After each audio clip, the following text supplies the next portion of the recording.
invisible decrease is we pick up the front loop only of the first stitch,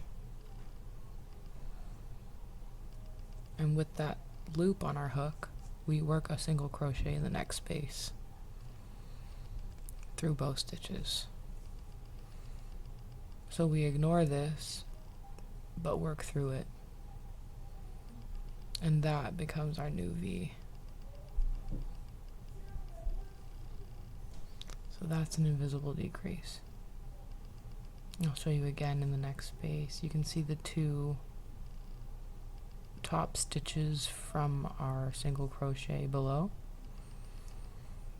You want to pull up just the front,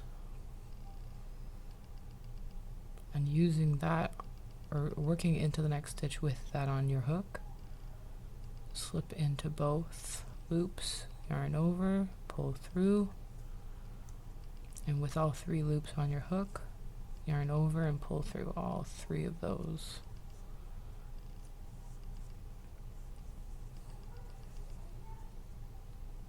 It'll start to bring the work together.